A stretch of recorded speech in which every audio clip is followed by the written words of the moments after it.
Baik, para pemirsa TV-mu yang berbahagia, dimanapun Anda berada,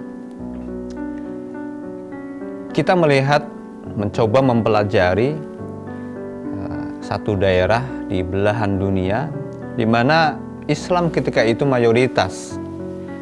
Ya, daerah itu bernama Andalusia, sekarang Spanyol, Portugis, dan sekitarnya. Islam masuk dan eksis di Andalusia itu sekitar 700 sampai 800 tahun. Eksis, keberadaannya diakui.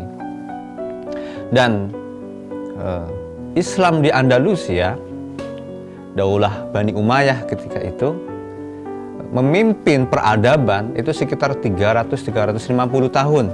Mereka berada di puncak kejayaannya. Sebuah masa yang sangat panjang, 300 tahun. Indonesia baru berapa tahun?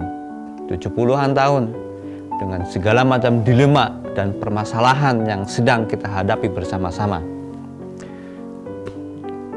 Eksis selama 700 sampai 800 tahun itu, hadirin sekalian, pertanyaannya sekarang adalah berapa jumlah umat Islam di Spanyol sekarang?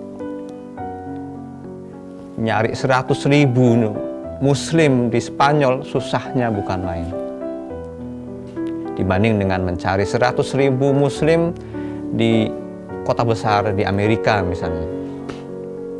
Baik itu di Andalusia, di Spanyol. Kita lihat India. Dinasti Mughal, pemerintahan Islam di India itu sekitar 300 sampai 400 tahun di sana. Pemerintahan Muslim memimpin di India. Nah, pertanyaan berikutnya, berapa jumlah Muslim di India sekarang? 30-40 juta mungkin sekitar. Padahal mereka menguasai, ya, pemerintahan Muslim menguasai ratusan tahun. Tetapi ternyata kelihatannya dakwah tidak berjalan sebagaimana mestinya. Sehingga ketika kekuasaan Islam selesai di India, maka umat Islam kembali menjadi minoritas di India. Bapak-Ibu sekalian, para pemirsa TV-mu yang berbahagia, dua negara tadi bisa menjadikan contoh bagi kita di Indonesia, di Nusantara ini, negeri yang sangat-sangat kita cintai karena Allah Subhanahu wa Ta'ala, bahwasanya dakwah itu memang harus terus-menerus berjalan. Dan kita sebagai seorang Muslim mempunyai beban, mempunyai tanggung jawab yang sama sesuai dengan kemampuan kita dalam hal dakwah Islamiyah di tempat kita masing-masing. Sehingga ada istilah nahnu du'at qabla kulli syai'. Kita semuanya adalah dai sebelum segala sesuatunya itu ada. Artinya hadirin sekalian, dimanapun kita berada, dimanapun kita hidup, maka tugas kita adalah sebagai dai untuk mendakwahkan cahaya-cahaya Islam. Kita tampilkan diri kita sebagai seorang Muslim yang komitmen dengan ajaran-ajaran Islam. Mungkin tidak harus dengan bertabligh, berceramah, dan sebagainya. Tetapi pepatah mengatakan lisanul hal afsahu. Jadi perbuatan itu lebih fasih daripada sekedar perkataan. Lisanul hal afsahu min lisanil maqal. Jadi perbuatan itu, dakwah yang terbaik adalah dengan perbuatan. Dan itu yang memang Rasulullah SAW contohkan kepada kita. Baik hadirin sekalian, kita kembali ke topik kita yang awal. Islam masuk ke Nusantara itu terdapat 3 teori. Ada teori dari Gujarat, baru ke Indonesia.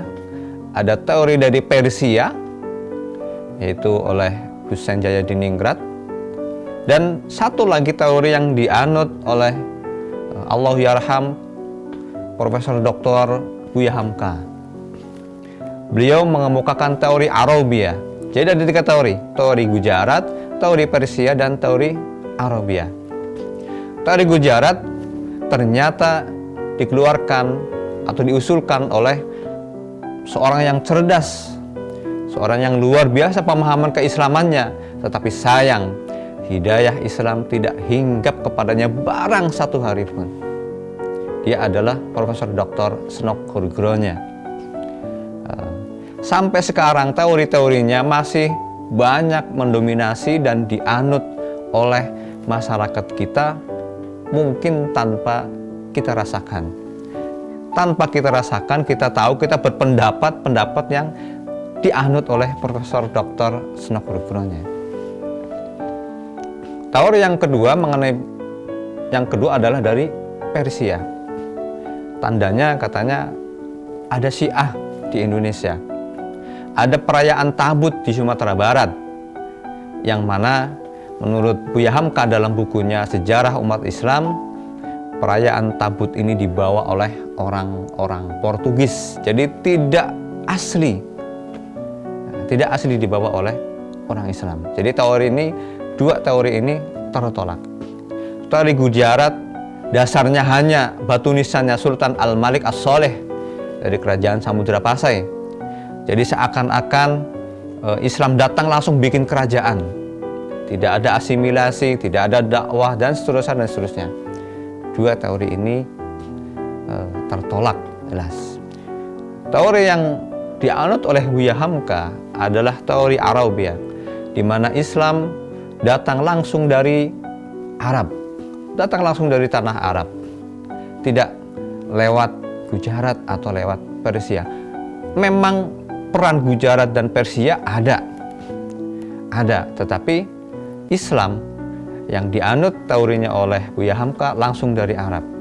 Kedua daerah tersebut juga memberikan kontribusi yang besar dalam penyebaran agama Islam di negara kita, Nusantara ini. Tetapi yang harus kita pahami adalah yang pertama kali masuk adalah langsung dari tanah Arab. Nah, bagaimana bentuk dakwahnya kita akan kaji lebih lanjut pada segmen yang berikutnya setelah pesan-pesan berikut ini.